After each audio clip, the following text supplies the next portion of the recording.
Дорогие братья и сестры, в последнее время активно распространяются слухи о здоровье Кудеява из Буйнакска. Пишут, что попало. Мол, у него здоровье не позволяет принимать мюридов, у него проблемы с памятью, он в больнице, он сам не принимает и отправляет обратно. Это все слухи. С какой целью это говорят, пишут и распространяют, Аллах лучше знает. Мы просим мюридов абсолютно не обращать внимания на подобные слухи.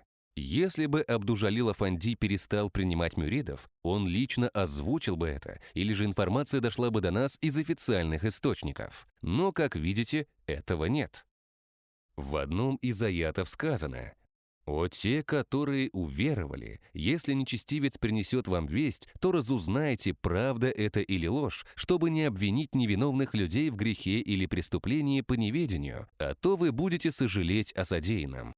Абдужалил Афанди принимает мюридов все дни, кроме пятницы и субботы, с 9 утра до асра. Что касается тех, кто распространяет подобные слухи, мы не знаем, на что они надеются и на кого рассчитывают. Ведь в судный день каждому из нас придется ответить отдельно, и каждый орган будет свидетельствовать за нас или против нас.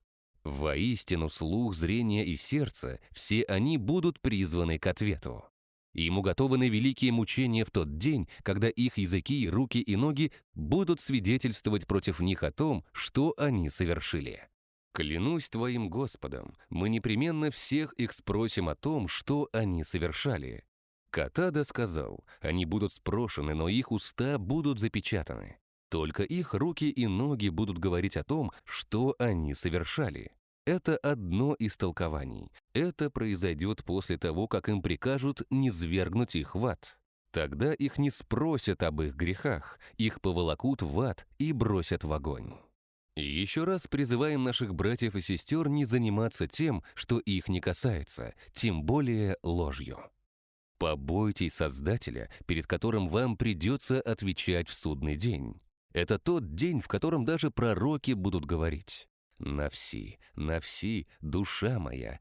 А какое же будет тем более у нас положение за наговоры на шейха, познавшего Аллаха? Всевышний вам объявляет войну еще на этом свете. Да поможет нам Всевышний заняться собой и своими недостатками. Амин.